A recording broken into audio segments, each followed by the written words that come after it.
thinking, obviously, but we also look back the match like we always do.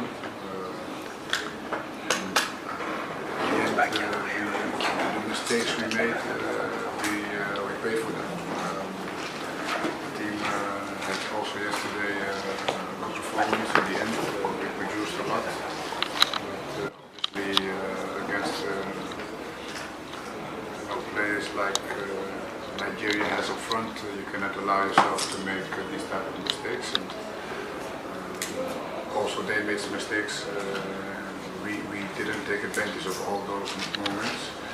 But I think that the people saw a good match. I think that people saw two teams that wanted to win. I'm very sorry for the Cameroonian fans, people, but they should be proud because they've really worked hard. This is football. We've seen now Morocco is gone, Egypt is out. Football is not. You don't win by talking. It's difficult, and you need to be in the right form, right shape at that moment in time when it's requested. I keep saying that I believe firmly in this group and that all the players that also are not been part of the 23 but were left in their clubs. There's talent, there's a good spirit, and unfortunately the result was not with us this match, but one match should not change our perception of what has been built until now. Coach Nigéria from Cameroon Radio Television, not the sort of news that you would expect to get this morning, but there are voice notes from a player or two that's filtered out. I'm pretty sure you've listened to it already, where they're talking about the fact that some of the choices that you've made were influenced by players, by agents, and that you didn't bring the best players to the competition. I don't know if you've listened to the voice notes. If you have, how would you react to this? No, I don't have to react on voice notes of anybody. I think that if one thing I've shown from day one is that I'm very independent on my choices. And, I've not been even interested in knowing what kind of connection there are. I don't have a relationship with agents, even if agents have called me. But probably one of the agents that I have best relationship with, I left his player home. So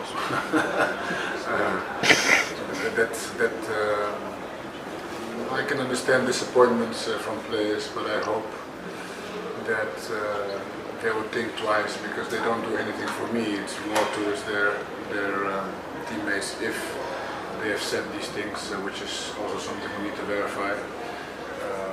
There's a great team spirit from we started in Madrid. It continued to Doha. It continued here in Egypt, and unfortunately now, we had this result that is not favorable. And then obviously some people will take advantage. You start finding all kinds of excuses and try to create problems. And I hope the players, the group, will stay united in these things and will continue to protect what they've built. Because when I came as a coach, this is exactly what I found. A lot of issues, a lot of problematics from before, and we cleaned it up. And we cleaned it up by showing all the players that they were important, by changing the captain band with all the leaders that we have inside, by using almost all players in all the matches because we could, because we were qualified until the last match. So everybody felt involved, and so I mean, if it's true that some things have been said, it's just a sign of immaturity, and it says much more about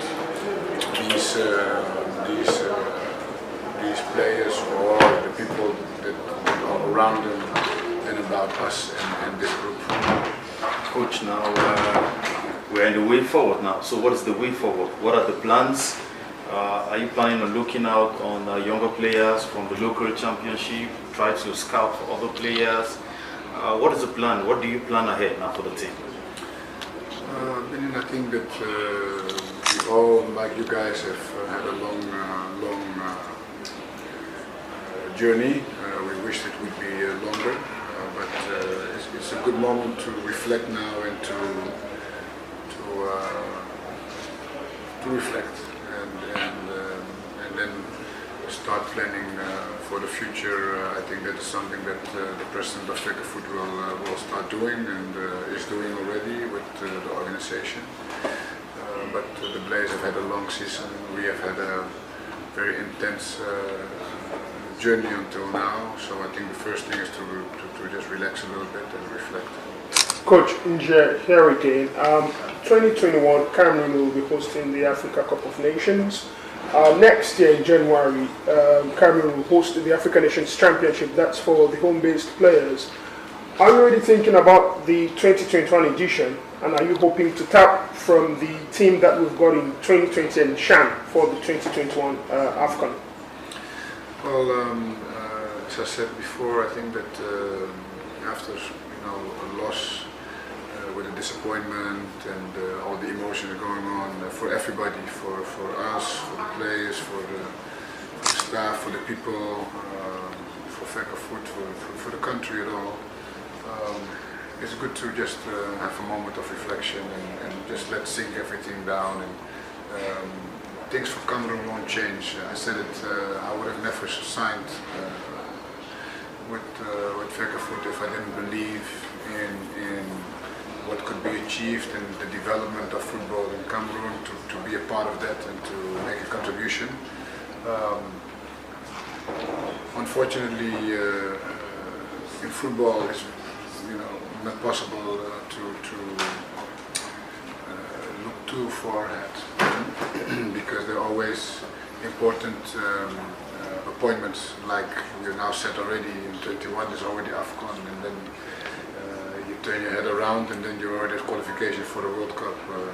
So we know how that goes in football, but what I am proud of is that we have done a lot of work also off the pitch that hopefully will continue with or without us in the right direction in terms of organization, professionality, in terms of work ethic. When we came, I remember a lot of criticism about that the Lions were not showing the fighting spirit anymore, and I think that also that we have seen again with this team that would never give up until the last minute of the match, even yesterday. So a lot of positive things that hopefully will continue, and as you said, there will be time to then go back into detail and to look into how the future can be continue to build for a generation that is coming, which is also very, very interesting. Coach, if you want to look back, every person at one point has a regret. What would you say would be your greatest regret of the tournament up to this moment? Well, one regret is that I think that CAF didn't give us the opportunity to have another player. I think that was a mistake, a fair play mistake, in my opinion, because a player that cannot is at risk to die on the field is an injured player. So I mean, the interpretation of that for me is still unclear. I know that they are thinking about changing and describing that rule better. But that probably is the biggest thing, because all the other stuff, I think that the group has really worked well. They work with discipline, they work with desire, they work with focus. I think from the staff point of view, we have tried to create the best conditions for them and prepare the matches as good as possible. We have been growing in the group stages every match, and then obviously when you get in the knockout stages, that's the day that you need to perform, and I think that We performed offensively much better, but we didn't perform defensively like we had done in all the other matches, and we paid the price for that. Coach, if that was your first AFCON as a coach, what would you keep in mind? What will be one memory that you will keep with you for this discovery of the AFCON? Well, everything from the enthusiasm of the people, the volunteers. It's been really wonderful to see all these people, working so hard to help us have great conditions. The commitment of the players to their country, to Africa. Wonderful to see the growth of the smaller countries as well. Benin is an example of that, which is meaning that football is growing in Africa. The tactics and the technical aspects are growing for all the countries, so it's even more competitive. It's already competitive, even more competitive. So overall, a positive experience. I would not, and I've never done in my life, to just relate things to results, because in sports only one can win.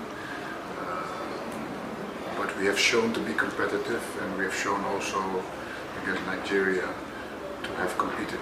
And for me, that is what sport is about: to compete and to never give up and to fight for the victory from first to last minute. Thank you.